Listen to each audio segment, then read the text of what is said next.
Donc, on va commencer la suite de ce cours.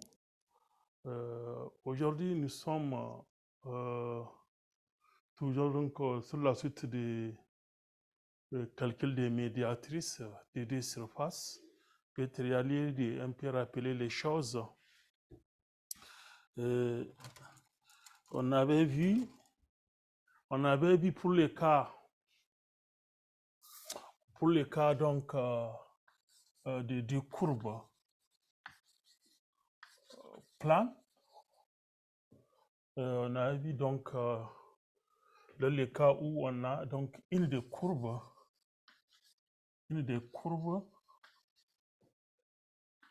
est un cercle ou une droite.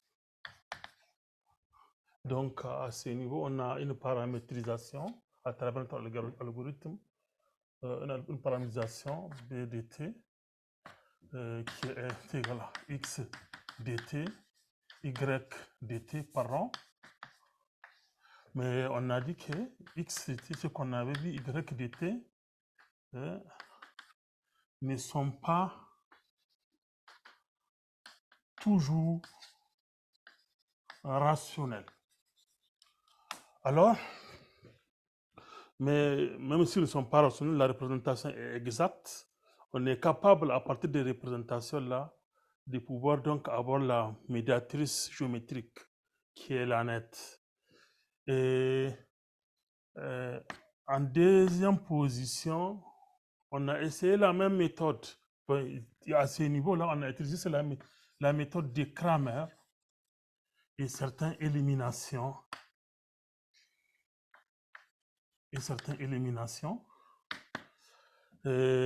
À ce niveau, pour le cas de deux surfaces, donc de R3, là aussi, on a une paramétrisation. Quand je dis une, ce n'est pas forcément en une seule composante. C'est une paramétrisation B de, par exemple, UV, qui est tout simplement X de UV, Y de UV, Z de UV. Mais là aussi, X, Y, Z ne sont pas toujours rationnels.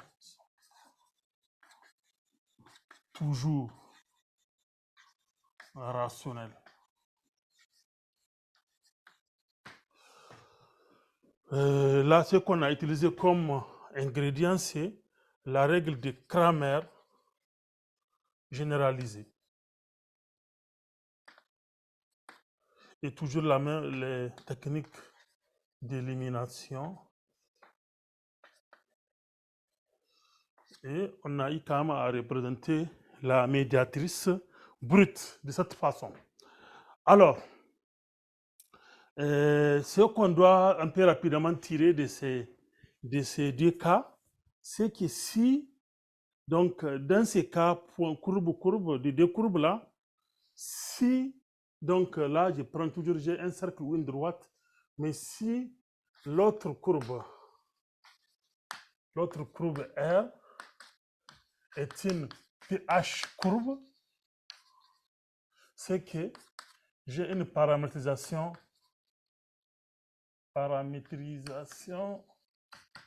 rationnelle. Ça, j'ai dit, ça joue beaucoup de résultats qui existaient déjà avec ça. Et donc, PH courbe, c'est quoi? C'est des courbes pour lesquelles la norme du vecteur vitesse, je rappelle ça, est rationnelle. Et là aussi, dans le cas des deux surfaces, si donc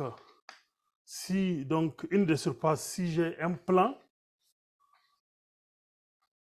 et Pn surface, donc là aussi j'ai une paramétrisation rationnelle. Donc on rappelle toujours aussi, donc les Pn surface là c'est quoi? c'est des surfaces pour lesquelles la norme du vecteur normal, donc vecteur normal donc du UV, le vecteur normal, c'est quoi? C'est vraiment juste le produit vectoriel des dérivés partiels, donc de S par rapport à U, donc produit vectoriel et dérivé partiel S par rapport à au deuxième paramètre. Donc si ça aussi est une expression rationnelle. Donc, dans ces cas de figure, on a aussi donc des paramétrisations rationnelles. Ça joint aussi d'autres résultats qui ont été montrés par plusieurs chercheurs. Alors, donc, on était à ce niveau, on a vu un certain nombre d'exemples. Alors, selon les types de surface, les positions, la façon d'exprimer les paramètres un paramètre en fonction de l'autre, ça diffère. Ce qui fait que quand on a vu une suite de théorèmes qui se démontrent facilement par de simples calculs. Donc là, je reviens sur donc j'étais hier là sur un exemple où j'ai dit quoi? Donc j'ai dit, quand je prends un cylindre circulaire et une quadrique développable ou bien un tore. Donc, j'ai distingué des cas. Il y a les cas où l'autre surface S partage un axe de révolution avec les cylindres. Et après, on va voir un autre cas où ce n'est pas le cas. Alors, dans ces cas, donc là, j'ai pris donc les cas d'une surface avec une paramétrisation donc, qui fait en sorte que ça partage le même axe qui est mon cylindre. Et voilà la façon de gérer les choses. On a eu à exprimer S1 dV, S2 dV. Et ce qui nous a donné ce théorème. Là, on obtient deux fonctions, F1 de UVT et F2 de UVT, qui sont aussi donc quadratiques en T, et les discriminants relativement donc par rapport à T est vraiment positif, ce qui nous a permis d'avoir là jusqu'à 4 expressions, et on a toujours les mêmes propriétés qui se répètent. Si le coefficient qui vient de la norme des vecteurs normaux là possède des coefficients non rationnels, c'est qu'on constate ce coefficient là dans la paramétrisation de la médiatrice. Et ce qui nous donne donc un peu en cet exemple, j'ai pris donc le gars d'un cylindre ici, et un hyperboloïde avec une paramétrisation qui est vraiment qui la rend Pn surpasse, de telle sorte que la norme de la normale est rationnelle. On obtient donc 4 composantes qui sont là, B1 de IV, B2 de IV, B3 de IV et B4 de IV. Donc, à l'issue de ça, et c'est ce qu'on trouve en graphique. Ça, c'est à peu près donc l'image qu'on trouvait sur l'annonce de ce cours-là. Quand on a donc un cylindre et un hyperboloïde, voilà un peu donc la médiatrice qui est là au milieu en bleu et qui peut vraiment être obtenue de façon exacte. Mais bien sûr, il y a, quand on regarde un peu en bas, il y a des parties un peu des parties qu'il faut vraiment aussi donc éliminer pour avoir la médiatrice nette. Donc, c'est un peu ce qui est de ces cas. Alors, je prends un autre cas, le cas suivant, je disais, je prends l'autre surface qui ne partage pas les mêmes axes que les cylindres, qui ne partage pas les mêmes axes que les cylindres. Et comment dirais-je, et dans ces cas, donc l'équation G de IVST, elle est vraiment sous cette forme. Et elle est constituée, donc là, ça nous permet de tirer et donc T qu'on remplace d'un F, et on obtient une équation résultante en UV et S.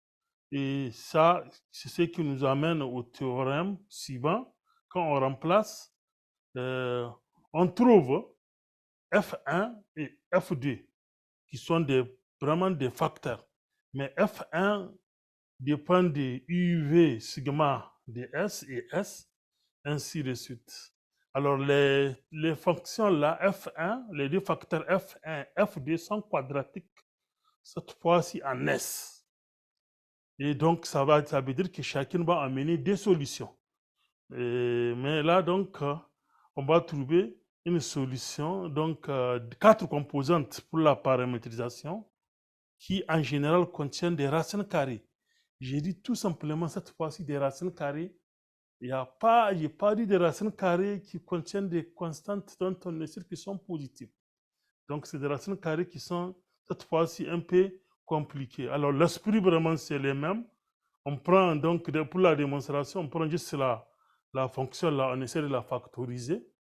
Et c'est vraiment bien factorisable, souvent en utilisant les logiciels classiques tels que Maple ou bien Maxima, ainsi de suite. Il y en a quand même pas mal de possibilités pour pouvoir factoriser ça, bien que c'est une expression qui contient beaucoup de termes, beaucoup de paramètres, d'autres paramètres qui sont même pas donc, qui ne sont pas rationnels aussi.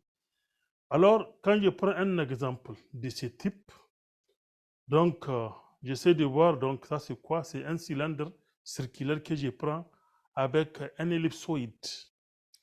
Alors, dans ces cas de figure, j'ai 4 aussi, donc comme je l'ai dit, c'est vraiment 4 composantes qu'on aura pour la médiatrice brute. Donc, bon, d'abord, regardons BI de UV. Donc, BI de UV.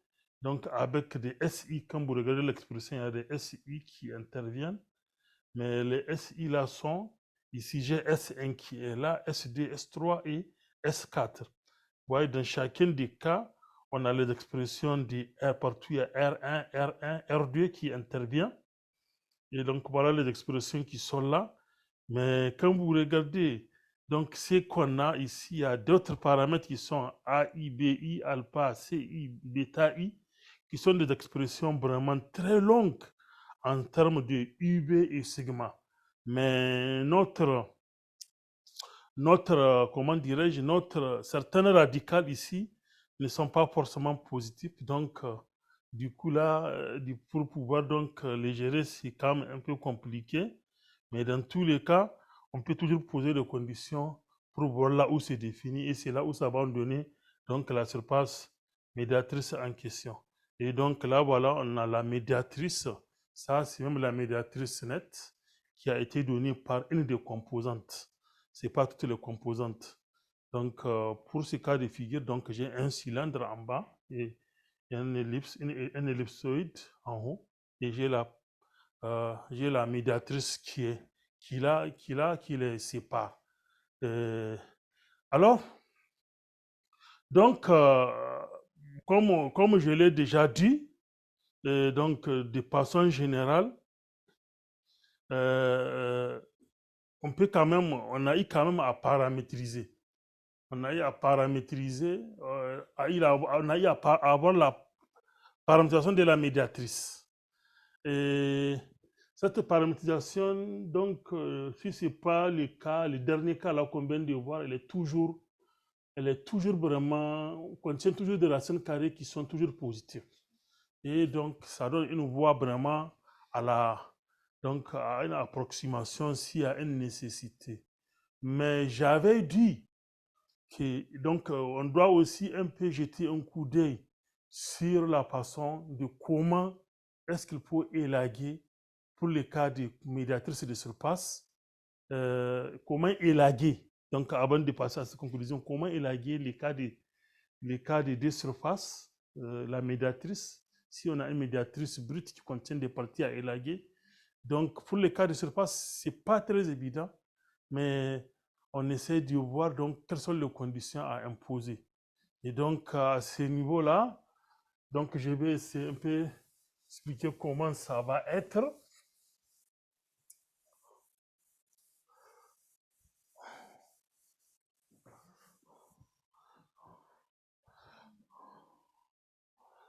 Alors, on doit donc, on regarde, donc si on suppose qu'il y a une surface qui est là, aussi ici une autre surface, ici S1, ici S2.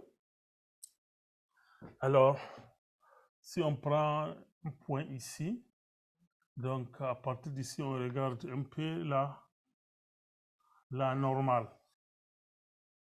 À peu près. Là aussi, on regarde, on cherche aussi un peu la normale. Plus ou moins, si c'est pas. Voilà. Les deux normales vont se croiser quelque part. Alors, je pense ici, on peut prendre ici. Donc, on peut prendre ici P1, P2. Donc, P1, c'est un point de S1.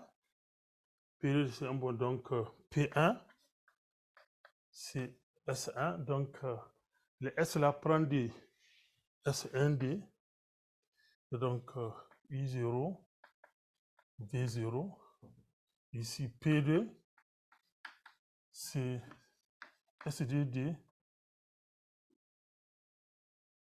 S0, T0. C'est des points fixes. Alors, comment trouver donc la médiatrice nette à partir de la médiatrice brute? Pour qu'on se rappelle là, on suppose qu'on a plusieurs composantes, on suppose qu'on a peut-être deux par exemple. Donc B1, BIV comme paramétrisation, B2, DIV. Alors on va voir donc quelles conditions qu'il faut imposer. Donc ça veut dire qu'il faut choisir un domaine de là où va appartenir UV dans les deux cas pour pouvoir tracer la médiatrice nette. Alors, donc, ce qu'il faut comprendre de la médiatrice nette, on avait dit que c'est un sous-ensemble de la médiatrice brute.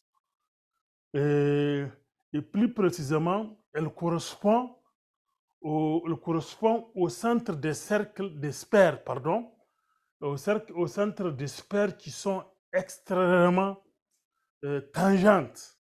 Donc, les deux, extrêmement tangentes dans ces cas de figure. Donc, à peu près une sphère comme ça. Je ne sais pas si ça va être bon. Je pense pas une sphère extrêmement tangente.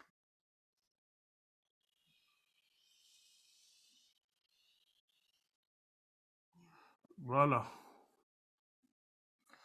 Donc là, j'ai un point ici, j'ai un point ici. Donc, les deux points. Donc là, c'est tangent à l'extérieur de ces surfaces.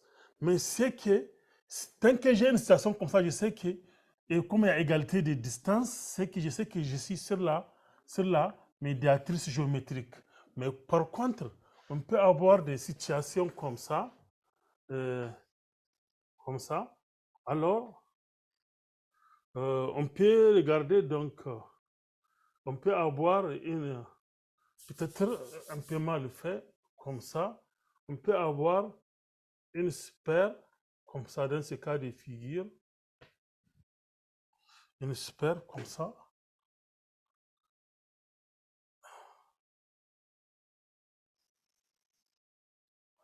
Qui est tangente à ce niveau. Ça, c'est quand même d'un côté, mais de ce côté, c'est à l'intérieur de la surface. Si on donne une certaine orientation, c'est à l'intérieur. Au lieu d'avoir quand même un point là qui part avec ce point.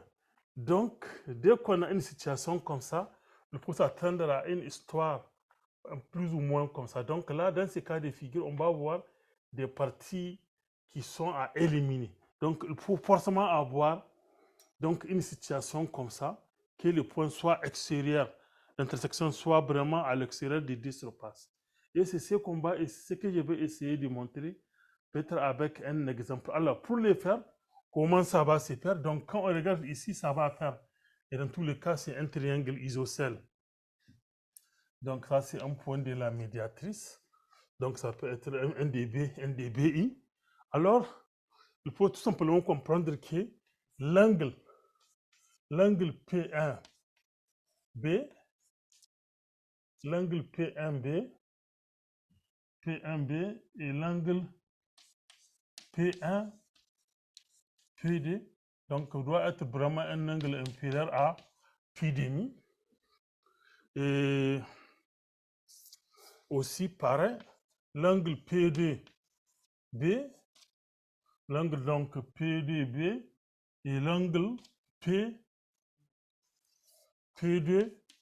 P1, c'est l'angle ça va être toujours plus petit que pi demi. Alors, si par exemple c'est une situation comme ça, ou peut-être comme ça, peut-être faut comprendre ça, si j'ai un point ici, c'est une situation comme ça, là j'aurais un angle qui n'est pas, donc si le point B est là, si j'aurais un angle qui n'est pas inférieur à pi demi. Donc pour que ça puisse marcher, il faut avoir des trucs comme ça. Du coup, les cosinus de cet angle-là, le cosinus de cet angle-là va être vraiment donc toujours positif. Donc c'est de cette façon qu'il faut rapidement voir. Mais il faut qu'il y ait une orientation du vecteur normal. Il faut qu'on comprenne de quel sens. Et c'est peut-être là, là où il faut peut-être un peu travailler. Donc l'idée c'est quoi? Il faut calculer d'abord le vecteur normal et les paramétriser. Donc on peut voir son sens en se donnant des points. On calcule donc N1. N1 par exemple de IV, c'est S1 donc dérivé par rapport à I de S1, vectoriel dérivé partiel S2, pardon, de S1, et N2 aussi de ST dérivé partiel par rapport à S de S2, vectoriel dérivé partiel de T par rapport à S2. Alors, quand on regarde ces deux vecteurs, donc là, il faut, avec leur paramétrisation, il faut savoir les sens, leur direction, savoir si c'est des vecteurs qui sont sortants ou entrants, pour qu'on puisse avoir les bons sens. Puisqu'il nous faut utiliser cette condition-là pour pouvoir donc avoir la médiatrice nette. Donc la condition là, ça revient donc juste à calculer donc cette donc comment dirais-je, à faire donc PMB, c'est vraiment dans le sens des vecteurs normal. Donc à faire donc le vecteur normal N1, vecteur normal N1, scalaire P1, PD, donc c'est quoi? C'est S1, S2, je prends ces vecteurs-là, chacun avec sa paramétrisation. Donc, il faut poser la condition que ça soit être supérieur ou égal à 0. Là aussi, le vecteur normal N2, vectoriel, donc N2, c'est cette fois-ci S2, S1. Il faut que ce produit scalaire-là soit aussi positif. Donc là, mais il faut trouver les bons sens, puisque là, ça dépend des paramètres UV, S et T. Donc c'est là qu'il faut peut-être un peu travailler. Donc dès qu'on connaît les bons sens, si par exemple c'est le sens, ça c'est le sens sortant, ça aussi sens sortant, ça marche.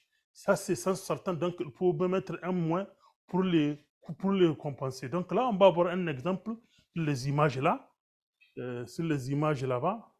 On va avoir donc un exemple de disper que j'avais pris. Un exemple de disper. Donc je prends donc une sphère S1 et S2 qui sont là. J'applique l'algorithme là. Et donc, ouais, le même algorithme là qu'on a utilisé, donc ça marche aussi pour le cas de disper. Bon, pourtant, nous, on n'a pas fait cas de ça, puisque ça marche pour certaines surfaces, mais on a seulement on a seulement étudié les cas où dont on est sûr qu'on a une paramétrisation et ça marche. Mais il y en a beaucoup de surfaces, de couples de surfaces pour lesquelles ça marche. Donc, si on prend des super, ça marche. Alors, avec des super, donc voilà notre matrice A qui est là, B et voilà notre vecteur R qui est là. Alors, donc, on y va, on va trouver, donc, on va avec comment dirais-je, la suite pour avoir la matrice Donc, voilà donc un peu comment ça trouve AR. On calcule le déterminant qui est là. Le déterminant dans ce cas, c'est tout simplement réduit à cette expression, tout simplement dans ce cas de figure. Et là, on voit que là, on a toutes les possibilités. On peut tirer U, comme on peut tirer T, comme on peut tirer S ou V. Tout est possible. Donc là, nous, on a tiré T, et on a tiré T ici. Mais cette fois, T, c'est en fonction de S, I et V. Et on la remplace dans la deuxième, dans l'équation qui donne égalité de distance. Alors la suite, donc la suite nous donne effectivement ce qu'on a. La suite, ça fait ça. Pour la suite, voilà ce qu'on a. Donc, on remplace et on essaie d'avoir, on trouve S1 égal à ça, S2 aussi est là, sans problème. Et quand on va remplacer successivement dans B, D, I, V, ST, on va trouver les deux composantes de la paramétrisation pour le cas de surpasse. Et dès qu'on a ça, et on peut regarder maintenant la figure, l'image, l'aspect graphique. Donc, voilà ce qu'on obtient pour le cas de DSPER. Donc, vous voyez, ce qu'on obtient, c'est là. Donc là, j'ai mis ça en deux couleurs différentes. Donc, il y a donc la couleur rose là, qui est en haut là, ça correspond, je pense, à la première composante. Et la couleur bleue là, c'est à la deuxième composante. Maintenant, notre objectif, comment éliminer les parties qui semblent être des parties à éliminer. Donc, c'est-à-dire à savoir les deux parties roses. Et certainement, il y a une partie ici qui coupe la sphère. Donc là, c'est des parties à éliminer. Donc, il faut voir donc quelles conditions il faut vérifier. Donc, les conditions qu'on ajoute, c'est vraiment des conditions de ce type. C'est des conditions de ce type.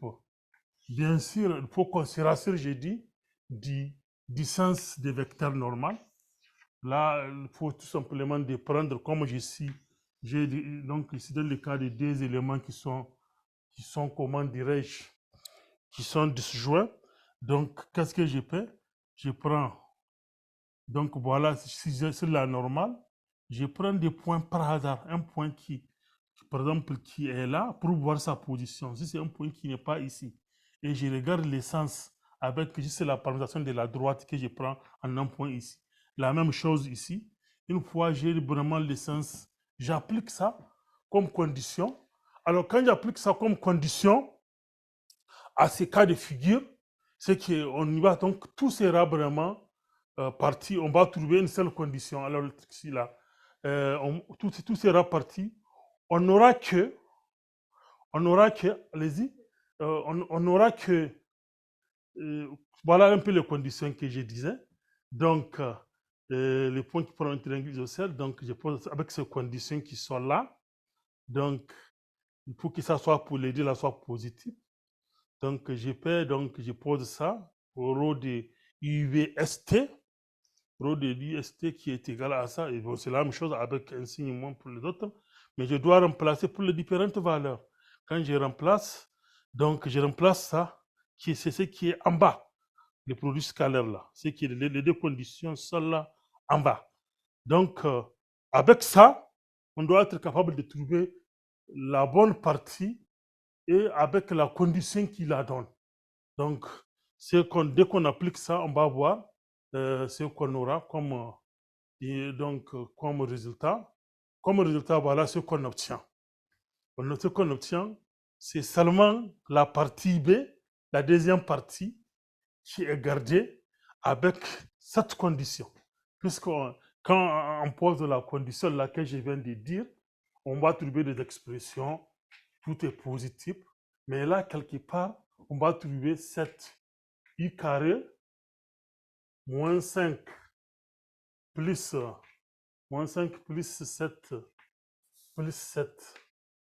V carré.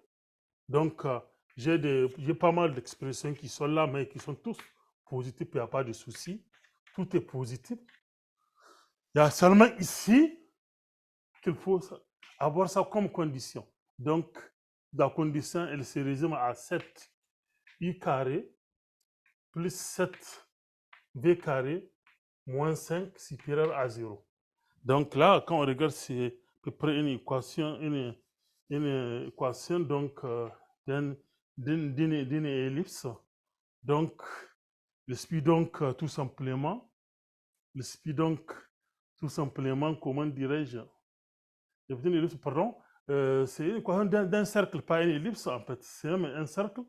Donc, le speed donc d'avoir donc i carré plus v carré supérieur ou égal à 5 sur 7. Donc, il faut donc prendre UV. Il faut prendre UV en dehors du cercle du centre 0, 0 et des rayons, donc R, c'est racine de 5 sur 7. Donc, en dehors, Dieu comprend ça, en dehors de ça, et donc on aura la brève médiatrice qui donc, donne les graphiques sera donné. Donc, donner les graphiques de la brève médiatrice qui est là. Donc là, j'ai pas eu ça. Non, non, c'est pas là. Donc, c'est bon. Donc là, on va voir carrément. Donc, ramène-moi ça. Donc, on va donc voir. Effectivement, donc là, j'ai pas ça sur la machine. Donc, avec cette condition, on aura uniquement la médiatrice qui est donnée par la partie qui est là. Donc, c'est la deuxième composante, mais la partie d'en bas là, qui coupe l'asper, elle est aussi éliminée avec cette condition. Donc, voilà une façon donc d'agir pour procéder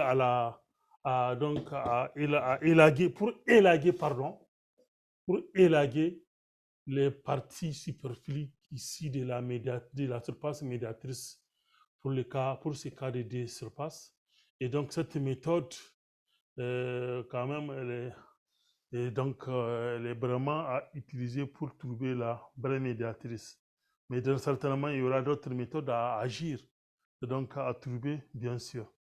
Donc, peut-être là, ce qui va prendre une...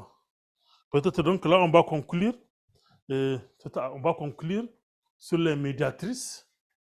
On va une conclusion générale sur les médiatrices. Donc, alors, voilà.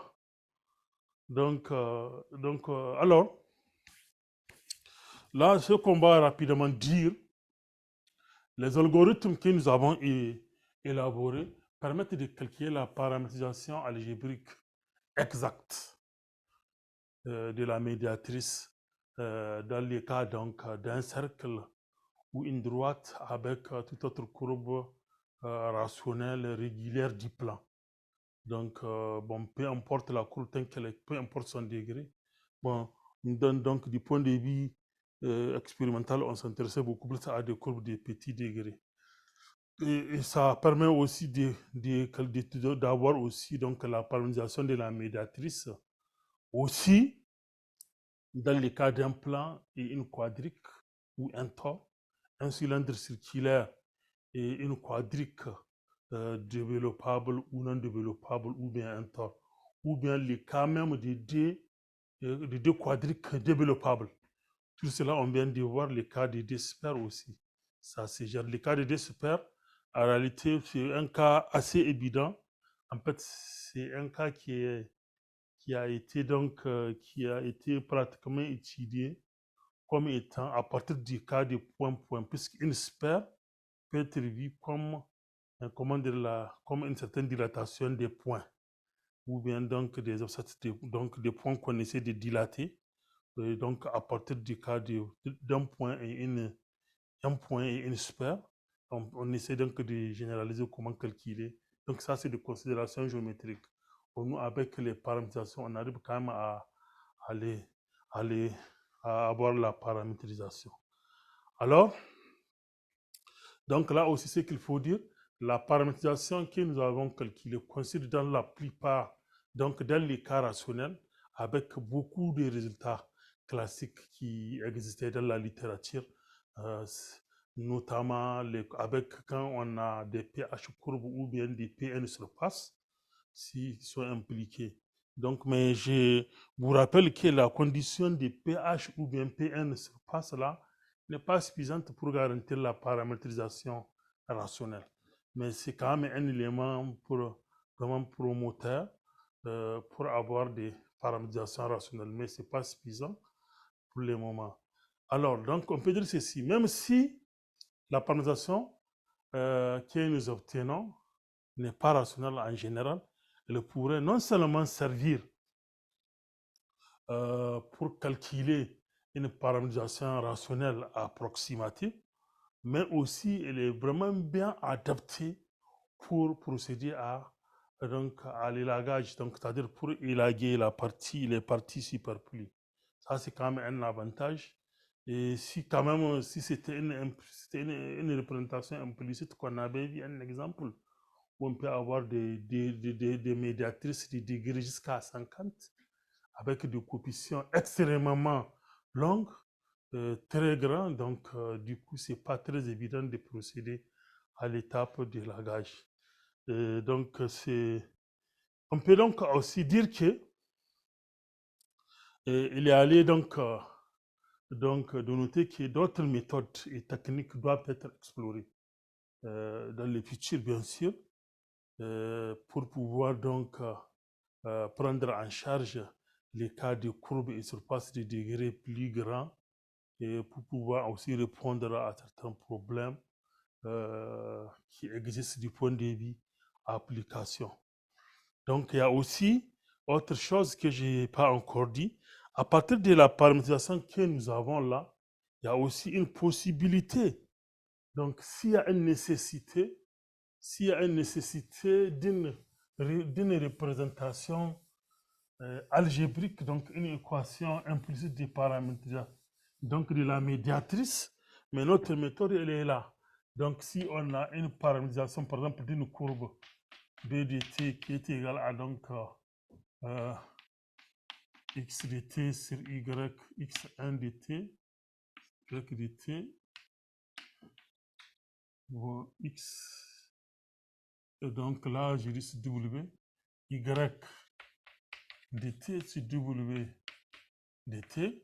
Alors, on peut aussi penser, même si ces expressions ne sont pas vraiment rationnelles, on peut procéder au calcul de l'équation algébrique de, de la médiatrice en procédant ainsi, quoi, en posant bien sûr x égale à x dt sur w dt, y égale à y dt sur w dt.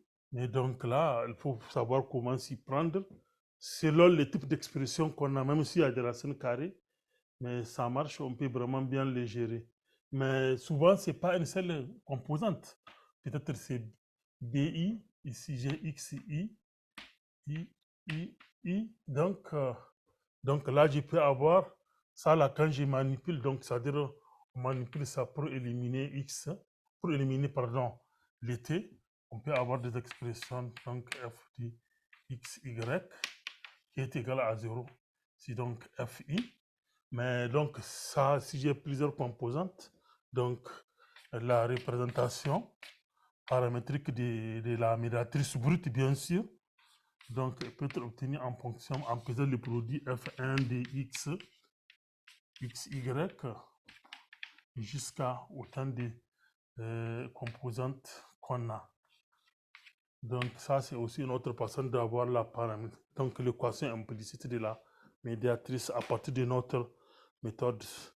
Donc peut-être dans certains cas de figure, ça paraît même plus simple.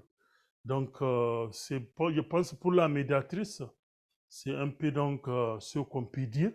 Maintenant, du point de vue application, imaginez bien comment obtenir les équations. Et on dit après, on a besoin de ces éléments, des médiatrices, que ce soit dans le plan ou bien dans l'espace, comment les utiliser en termes d'application, mais ça semble que ce n'est pas très évident quand on a des choses qui ne sont pas vraiment des points. Et donc, ça fait partie des choses qu'on va un peu donc en discuter au niveau donc du point de vue application qu'on va un peu en discuter Et donc, du point de vue donc, de là où ces éléments-là interviennent, à savoir, par exemple, dans le calcul des diagrammes de Voronoi. Donc là, on va prendre une pause. Donc là, on continue la suite de notre cours. Maintenant, on vient vers le diagramme de Voronoi.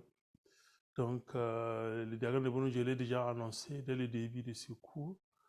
J'ai donné des définitions plus ou moins rapides de ce que ça fait. Donc là, il faut peut-être commencer un peu de l'historique très rapidement.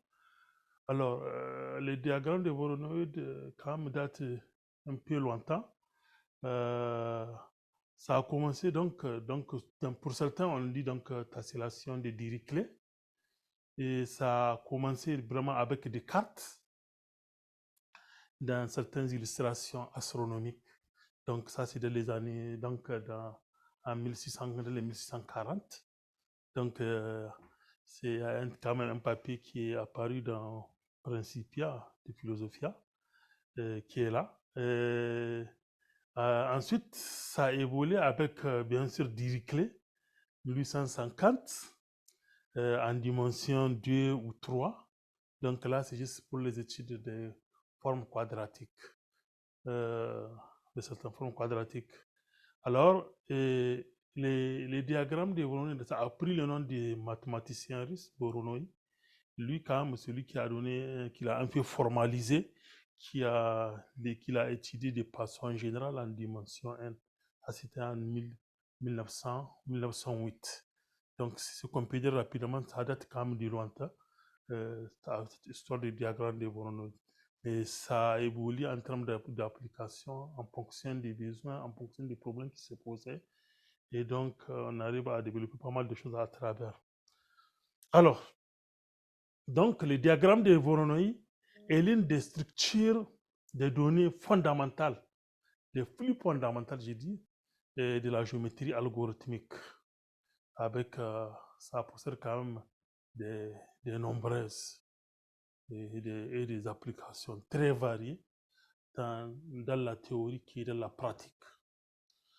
On en trouve quand même pas mal de détails dans pour les diagrammes de Voronoi, y compris l'aspect application, l'aspect théorique à travers donc des chercheurs, donc à travers donc quelques références récentes qui sont là.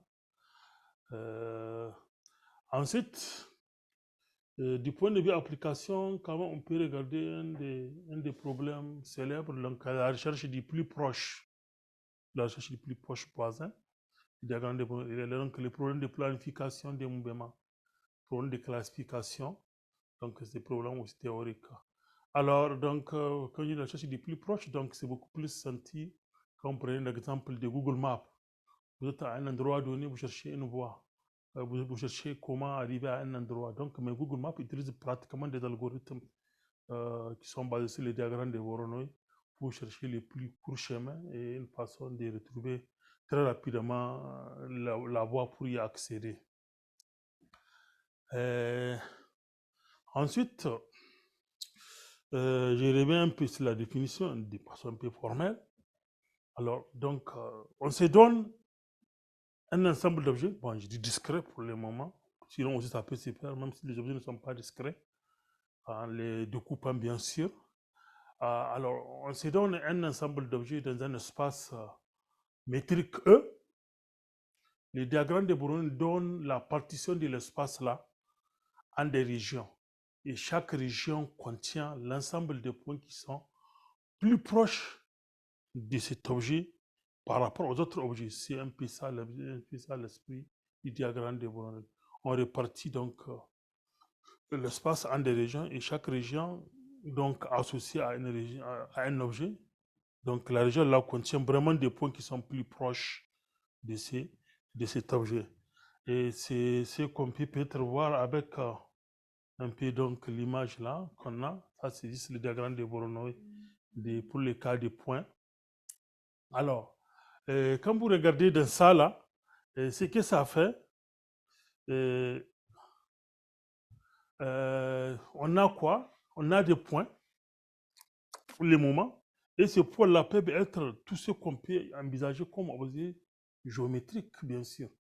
Mais pour le moment, on l'expérimente que de points. Alors, le diagramme là, c'est effectivement, comme on le voit, c'est vraiment un arrangement donc des médiatrices qui est là. Quand vous prenez 2 points à côte, vous allez voir qu'ils sont séparés par une droite ou bien par un segment ou bien une demi-droite, selon que c'est borné ou pas. Et c'est pratiquement la façon de faire. Ça, c'est pour les cas de points. C'est vraiment ça, pas compliqué. Mais quand même, il y a eu tout un tas d'algorithmes classiques qui sont là et qui existaient quand même depuis vraiment l'avènement de cette géométrie. Et donc, depuis que la géométrie a été vraiment formalisée, géométrie algorithmique, il y a tout un tas d'algorithmes qui sont là.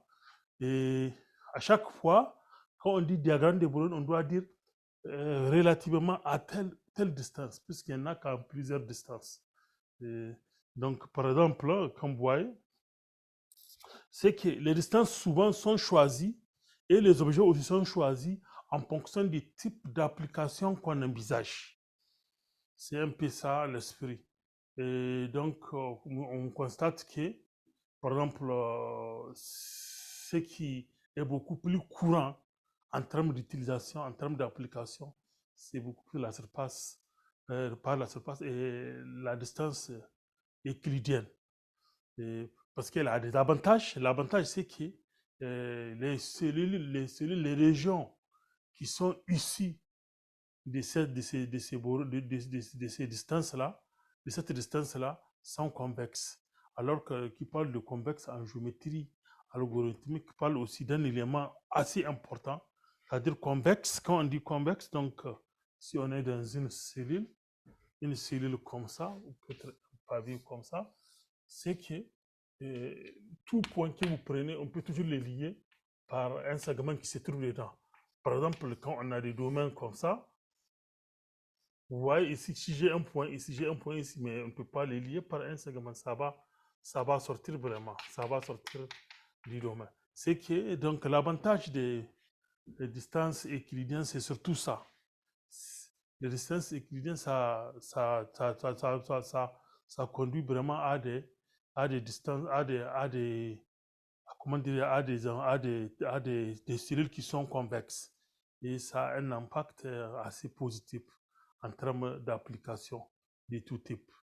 Alors, peut-être, oui, c'est ce qu'on voit, peut-être j'ai dit, quand on regarde ici, en termes d'application, puisque là, donc là, j'ai donné des exemples de métriques. Donc, la norme 1, là, c'est ce qu'on appelle la norme de Manhattan. La norme 2, là, c'est la norme classique, la norme euclidienne, la norme LP, donc pour Piper aussi. Alors, j'ai une petite comparaison. Donc, pour les mêmes points, on regarde un peu les diagrammes de Brunel qui est coloré là. On a essayé de colorer chaque région à une couleur à part. Quand vous regardez là, j'ai les mêmes points, mais j'utilise des distances différentes pour obtenir donc les diagrammes de Voronoi. Voilà un peu la répartition. Quand vous regardez sur la partie, donc la première figure là, qui est donc diagramme de Voronoi de type euclidien, et l'autre c'est vraiment de type Manhattan. Et là, tout est convexe quand vous regardez. Mais là-bas, vous pouvez prendre des points, vous pouvez prendre des régions qui ne sont pas vraiment convexes. Donc, c'est un peu l'avantage du diagramme de Voronoi. Ça se rapproche un peu plus ou moins. Mais l'avantage n'est pas vraiment à comparer. Alors, partant de ça, peut-être je vais un peu appeler une application une célèbre application historique du diagramme de Voronoi. Donc, avec un médecin britannique, Jean So, qui a utilisé le diagramme de Voronoi pour localiser un foyer d'infection d'une épidémie de choléra. C'était dans les années, dans les années 1854. Donc, il y avait quand même une épidémie qui était très sévère. Les problèmes, donc, les médecins là étaient dans un quartier, il a constaté quand même une certaine mortalité dans son quartier. Il essayait de comprendre. Alors, donc, à ce stade-là, c'était sur une rue qui s'appelle Broad Street. Maintenant, la rue, je pense que la rue a changé de nom. Ça s'appelle Broadwick Street. Alors, le monsieur est là, avec le constat de mortalité, donc il a essayé de voir peut-être qu'il y a quelque chose qui est vraiment à la source. Et donc, il soupçonne très certainement les bornes fontaines pour voir ce qui s'est passé. Donc, il a utilisé le diagramme de Voronoi. Donc, il a localisé les différentes bornes fontaines qui sont de la ville. Donc, pour pouvoir donc les prendre chaque borne comme point. Et il a essayé de voir ce qui se passe dans chaque cellule liée à des bornes. Donc, c'est un peu l'exemple que j'ai ici. Il y a un exemple ici. Donc, voilà, tout ce qui est en bleu, bleu et rouge, là, c'est des bornes fontaines. Effectivement, donc, ça, c'est une image quand même célèbre qui se trouve un peu partout sur le net. Mais donc, quand même, par exemple, moi, j'ai essayé de l'adapter. Moi-même, j'ai mis l'image et les points sont là sur la carte que je fixe comme des points. Je cherche les diagrammes de Voronoi à travers donc, des logiciels classiques qu'on a. Avec ça, on voit effectivement autour donc, de cette de la cellule là, de la cellule là, liée au point en rouge là, il y a une certaine concentration. Et ce qui fait que, donc, elle a constaté qu'en réalité, la mortalité là, qui se trouve à côté qui existait autour de chez lui là, c'est lié à la pompe là, à la borne qui est infectée. Donc, ça, c'est donc un des aspects vraiment d'application, des applications des diagrammes de Voronoi qui existaient. Donc, à chaque fois qu'il y a nécessité, les gens en parlent aussi. Donc, c'est vraiment un problème de subdivision spatiale. Alors, revenons un peu donc maintenant dans cette théorie. Donc là, il faut se dire que en dimension 2, le diagramme de Voronoi a été largement étudié. Et la structure, elle est vraiment bien comprise. Et du fait, ça, quand même, ça a abouti à des algorithmes très robustes et efficaces.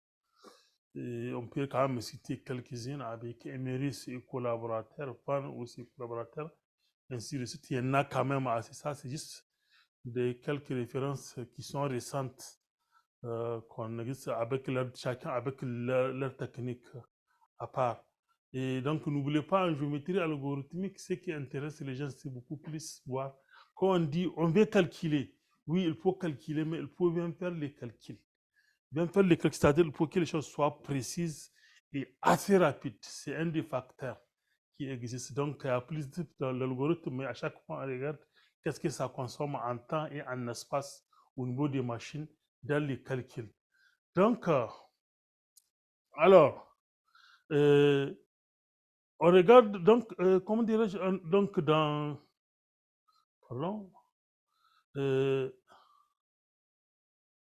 alors, ça part en sens inverse. Alors, donc, en dimension 3, ou bien en dimension supérieure, le diagramme de Voronoi est peu étudié. Il y a beaucoup de problèmes et de questions qui restent toujours ouvertes.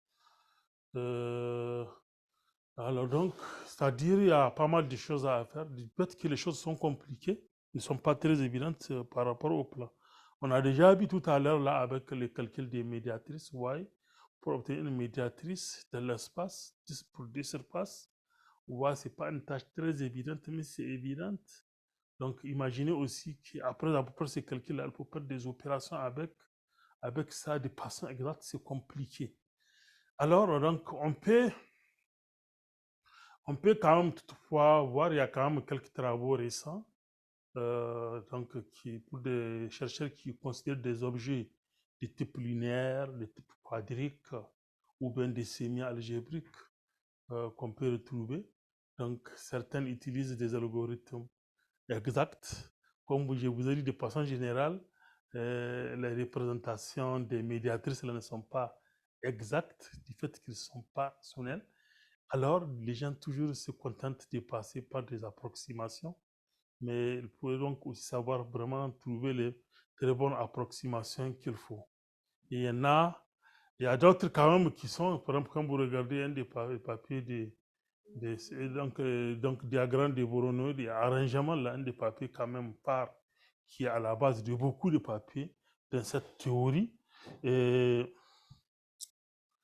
ça a quand même donné toute une grande possibilité de pouvoir traiter pas mal de cas en regardant les diagrammes de Voronoi sous une autre façon de faire. Et par exemple, on peut constater que de façon générale, il y a des types d'algorithmes, des classes. Il y a ceux qui sont exacts. Là, il faut s'attendre que les choses soient compliquées. Il y a ceux qui sont approximatifs aussi. Alors, parlant de ceux qui sont exacts, là, ces algorithmes-là donc, demandent beaucoup donc, la manipulation des représentations exactes des composantes du diagramme de Voronoi. C'est-à-dire, il faut manipuler les surfaces médiatrices, donc, les courbes là, il va y avoir des intersections communes de toutes ces surfaces, bien qu'on va venir sur le langage du diagramme dans la partie qui suit. Et, et du coup, pour donc manipuler des surfaces, dans la représentation n'est pas assez simple, non seulement dans la calcul, mais aussi il faut trouver des intersections. Donc, vous voyez des courbes et des surfaces souvent de très haut degré. Les choses ne sont pas évidentes. Et les algorithmes donc sont complexes et très difficiles à implémenter dans ces cas de figure. Mais par contre, avec les algorithmes approximatifs euh, qui sont proposés pour surmonter certaines difficultés, mais la topologie donc de l'approximation n'est pas toujours vraiment précise. Donc il y a vraiment un souci topologique. C'est-à-dire quand même si on n'arrive pas à calculer les choses de façon exacte, si on les approche, mais il faut essayer de garantir au moins la topologie. C'est qui très souvent, dans les approximations, on perd la perte topologique. Et là, ce n'est pas intéressant. Ce n'est pas bon de perdre l'exactitude et la topologie. Quand même, il faut on s'y débarrasse de l'exactitude, mais la topologie, c'est-à-dire la forme, il faut que la forme soit plus ou moins gardée. Et il y a quand même quelques papiers qui sont là, qui montrent un peu tous ces aspects, les difficultés qu'il y en a, aussi les cas où la topologie n'est pas vraiment, n'est pas assez précise. Alors, les diagrammes de Voronoi disposent d'un langage propre à lui. C'est très important pour les gens qui ne connaissent pas du domaine de comprendre un peu ce langage, c'est très important. Alors, donc, on se donne donc, un ensemble d'objets S, qui est défini par donc, S1 jusqu'à Sn, donc dans un espace métrique E, donc là, je l'ai dit pour toujours préciser, donc l'espace métrique. Donc, du coup, si on ne précise pas l'espace en question, on suppose qu'on se trouve dans un espace euclidien. Donc, on ne précise pas vraiment l'espace en question. Alors, les éléments de S, ici, pour lesquels on calcule les diagrammes de Voronoi, ça s'appelle les sites de Voronoi.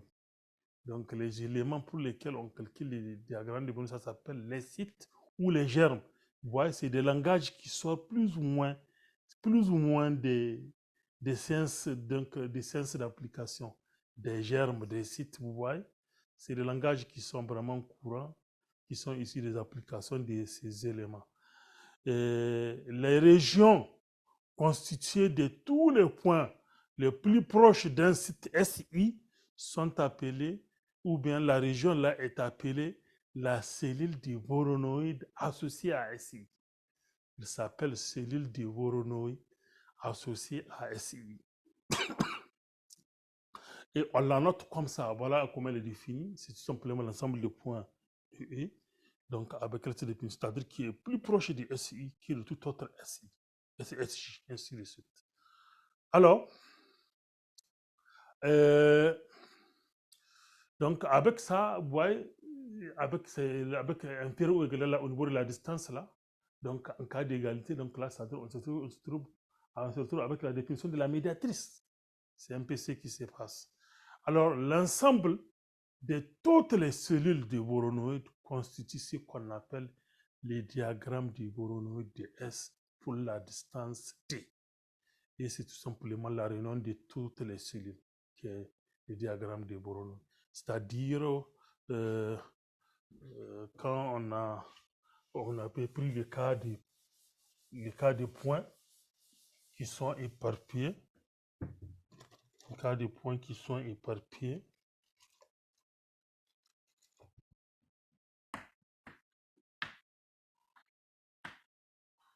alors donc, on regarde plus ou moins,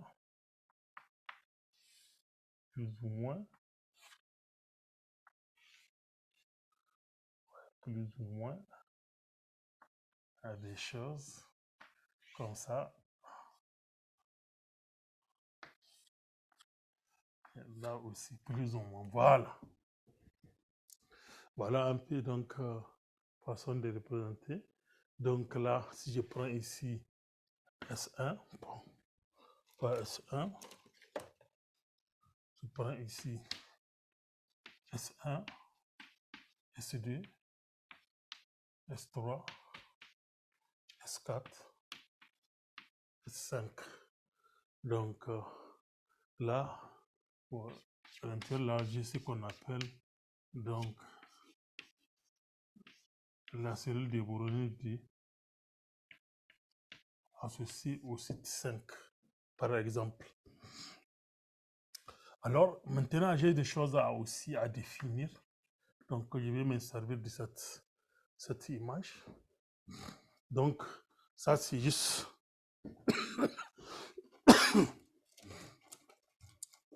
qu'on essaie aussi de peut-être faire ça avec des images peu différentes. Ça, c'est S3. Là, c'est la cellule la cellule associée à S1, la cellule associée à S2. Voilà. Et en bas, là, c'est la cellule associée à S4 qui est là. Voilà. Donc, la réunion de toutes ces cellules-là constitue ce qu'on appelle le diagramme de Voronoi pour l'ensemble de ces 5 sites-là. Alors, maintenant, je vais en dimension 2, donc dans les plans, à peu près. Alors, on appelle arête de Voronoi. L'arête de Voronoi, c'est quoi? C'est juste, elle est portée, c'est une partie portée par la médiatrice de S1 et SJ. Donc, qui sépare des objets. Donc, voilà, dans ce cas de figure, donc, ici, voilà, ce qu'on appelle arête de Voronoi. Donc, vous voyez, c'est une partie de deux segments. Une partie de la médiatrice de ces deux points.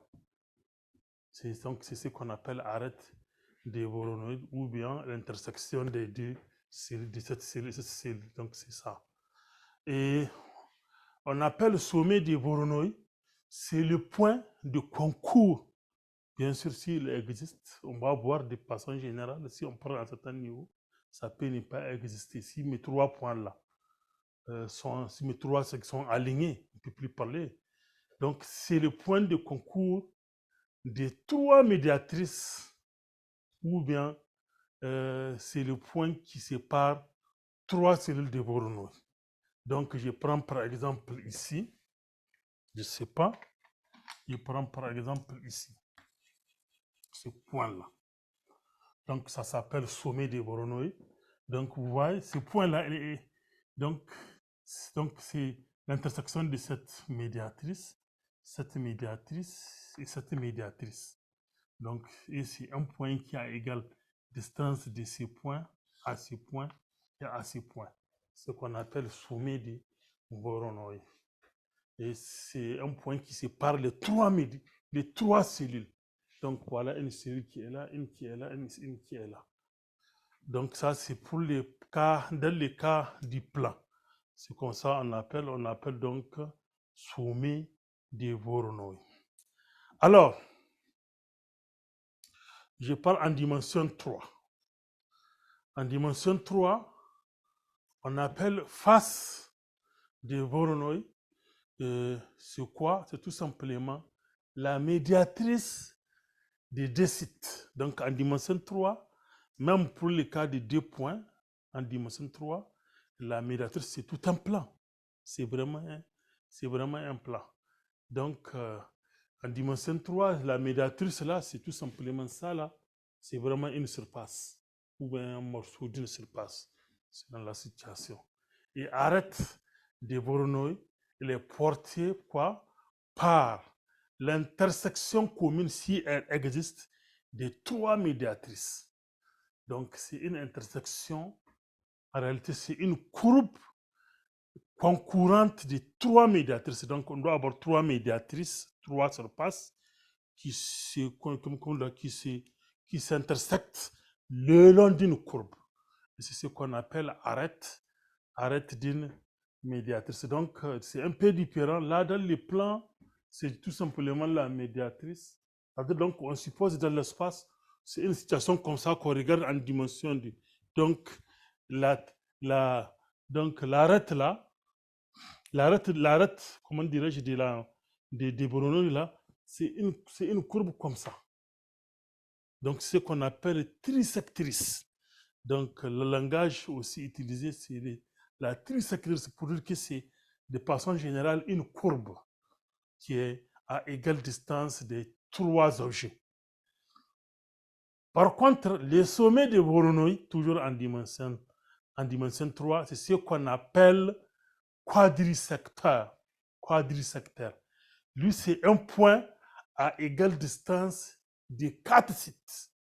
Donc, égale distance de 4 sites, donc c'est-à-dire il faut que toutes les trisectrices, si j'ai 4 sites, c'est que j'aurai 4 trisectrices sans problème.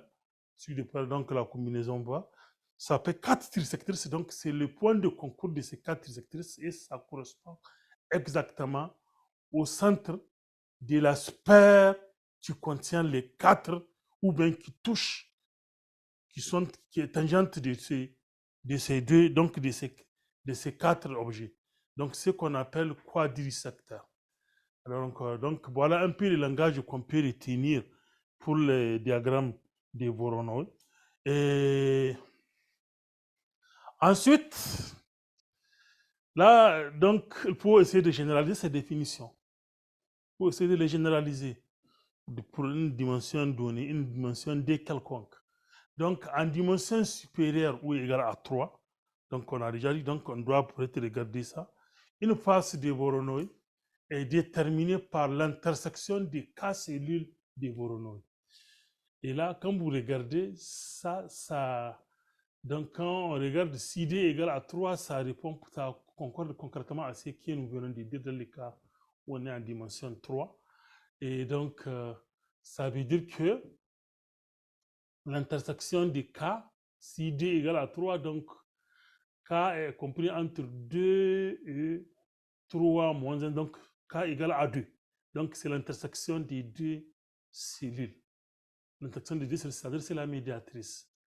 Et aussi, une arête de Voronoi est déterminée par l'intersection des deux cellules. D égale à 3, ça veut dire 3 cellules. 3 cellules, c'est ça.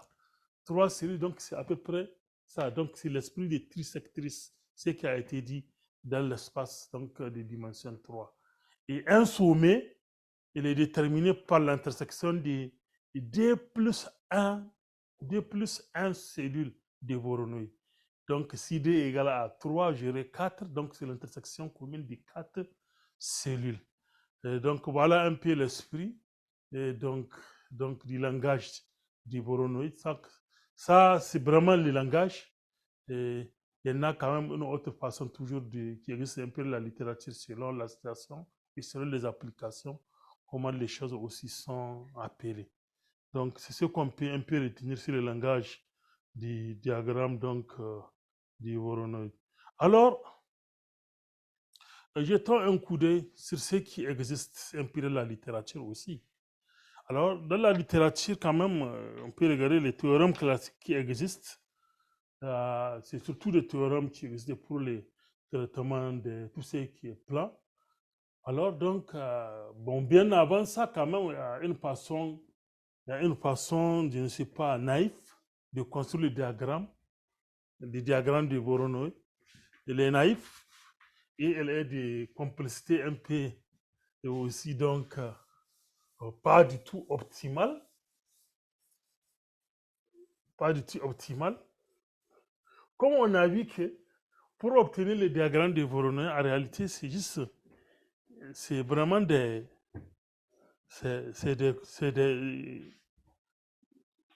comment dirais-je, c'est un arrangement. Alors, comme ça, on cherche la médiatrice, par exemple, les 2 points. Comme ça. Alors, donc, la cellule, si j'ai 2 points, ce point et ce point, on peut appeler ici S1, SD. Donc, la cellule qui contient S1, elle est vraiment là, c'est ce demi-plan-là qui est là. Et maintenant, je regarde la médiatrice, et donc S1 peut-être et S3 ici aussi. Donc, je regarde la médiatrice de ces deux-là, à peu près une droite comme ça. Donc là, j'ai fait une intersection aussi de ces genres qui contient ça. Et donc, du coup, quand je fais aussi la même chose, S2, pardon, S2, S3, ça c'est S3, pardon, S3 ici. Donc, je prends ici S4, ici S5.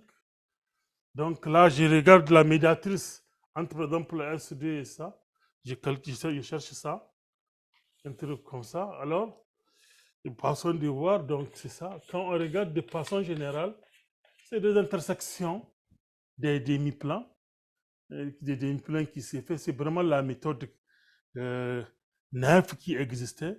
Et cette méthode-là, elle a un coût quand même qui était, je pense, d'ordre 1 au carré. C'était vraiment le premier truc, la méthode d'intersection des demi-droits, des demi-plans.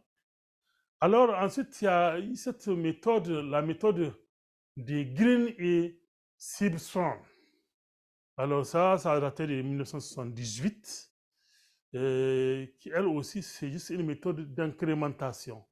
Donc, dès qu'on ajoute, si on a déjà un diagramme de Voronoi qui est là, on ajoute des points, on constate de façon générale, ça n'augmente pas un peu la taille, mais dans tous les cas, on a vu que c'est qu'elle obtient une complexité d'ordre aussi n au carré.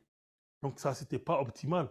Mais bien avant ça, il y a donc M. Chameau et Hoy qui ont déjà un algorithme plus efficace avec une complexité de l'ordre donc de n log de n. Donc quand même, c'est un peu plus mieux que n au carré. Et ensuite aussi, et donc un peu un peu plus on peut dire plus récent, relativement récent en 87. Il y a donc les fameux algorithmes des Fortin, qui est donc un algorithme les plus efficaces et qui a eu pas mal de généralisation même dans l'espace, avec donc peut-être des papiers que je vais, donc des chercheurs que je vais peut-être citer la suite. Donc lui aussi c'est un algorithme qui est de l'ordre de n log de n. Alors donc là c'est quelques algorithmes classiques qu'on a dans la littérature pour le calcul des diagrammes de volume, donc dans les plans. Alors ces algorithmes-là ont connu vraiment des généralisations en 3D. Alors comment dirais-je? Je peux peut-être un peu parler rapidement donc des algorithmes exacts Donc, il y a, par exemple, un algorithme exact complet qui existe donc, pour le cas des droites en dimension, donc des droites dans l'espace dimension 3. Alors, cet algorithme utilise les enveloppes impérieures, mais et le temps d'exécution, quand même, il n'est pas aussi négligeable. C'est un temps assez lourd jusqu'à de l'ordre n au cube plus epsilon. Et ça, c'est vraiment. Et en termes de localisation, donc, des points en temps, donc, c'est de l'ordre log au carré, log au carré de n. Donc, c'est ce qui veut dire que déjà, en dimension 3, vous voyez donc la complexité, donc, c'est-à-dire le calcul va être beaucoup plus long, plus compliqué, ça va prendre un peu plus de temps et certainement même de l'espace. Alors, peut-être un autre algorithme qui est là, c'est l'algorithme de subdivision spatiale. Alors, c'est un algorithme aussi spatial, quand même très simple dans ce cas de figure. La utilise donc pour calculer donc les diagrammes des bornes des sites qui sont des polyèdres. Donc, vous voyez, pour le moment, en dimension 3, on a peur pour un début de s'attaquer à des surfaces un peu compliquées. On prend des objets qui sont plus ou moins de type linéaire. Donc, le premier, vous voyez, c'est des droites, il prend de l'espace. Lui, là, on parle aussi, il touche aussi des polyèdres. Mais dans tous les cas, après, les choses ont évolué, les gens touchent pratiquement maintenant à tout type de sites. Mais les choses ne sont pas du tout évidentes. Maintenant aussi, il y a aussi l'aspect graphique qui existe avec l'avènement du développement de l'informatique en général. Donc, l'aspect graphique a permis aussi à beaucoup de chercheurs de s'attaquer à ce problème des diagrammes de Broglie, même en dimension 3. Donc, par exemple, il y a les diagrammes de Broglie approximatifs pour différents types de sites qui ont été développés par différents chercheurs. Donc, les références, par exemple, là, sont là. On peut quand même s'y retrouver. Il y en a pas mal aussi d'autres qui existent dans la littérature. Donc, peut-être en termes des algorithmes, peut-être un dernier que j'aimerais peut-être citer pour aujourd'hui, pour qu'on puisse être un peu dans l'état. Donc, il y a cet algorithme-là, donc l'algorithme de l'un des vraiment un des chercheurs très influents du domaine avec ses collaborateurs. Donc là, c'est un algorithme exact. Mais cette fois-ci, lui, il fait le balayage à peu près ce que M. Poutine fait dans les plans, balayage d'une ligne, mais lui, il fait le balayage d'un plan. Donc, il utilise ça pour calculer le diagramme de Boron d'une famille de demi-droites parallèles. Et son algorithme ne nécessite aucune manipulation des objets dimension 3. C'est quand même assez important et c'est très vraiment génial. Alors donc, cette idée d'algorithme, donc, ça rentre aussi actuellement dans un de nos sujets de travail aussi, puisque la question là des familles des demi-droites parallèles est partie des choses qu'on a regardées. Donc, d'abord, durant ma thèse aussi, on a regardé ça avec le professeur Bernard Mourin, qui est ici à l'université de Nice et l'IRIA. C'est quand même un algorithme qu'on a envisagé et donc c'est un type de Bruno qui a tellement de potentialités en termes d'application, mais il est relativement récent, peut-être, sinon bien avant, lui là, et bien avant nous, donc, n'avait pas vraiment une étude sur le diagramme de boronoïdes de ce type de site. Donc là, on prend des demi-droites parallèles dans l'espace, bien sûr dirigées dans les mêmes sens. Et donc, il fait ça avec un coût assez intéressant du point de vue complexité, mais c'est un coût qui dépend des faces du diagramme de Voronoi. Donc, du point de vue, calculer un coût de façon en fonction des nombres, là, en fonction des nombres de sites, là, on n'en a pas. Et c'est pareil, même pour notre façon de faire. Donc, et c'est ce qui va faire la dernière partie même de ce coût qu'on va essayer de développer demain. Si on arrive à finir ça, on va en parler très rapidement aussi des de l'axe médian. Donc là, je pense qu'on va s'arrêter pour aujourd'hui. Donc demain, d'abord, on va commencer. Donc je vais revenir un peu sur ces papiers-là demain. Je vais aussi donc rappeler les grandes lignes qui vont nous permettre de calculer le diagramme de Voronoi de ces demi-droites parallèles dans l'espace.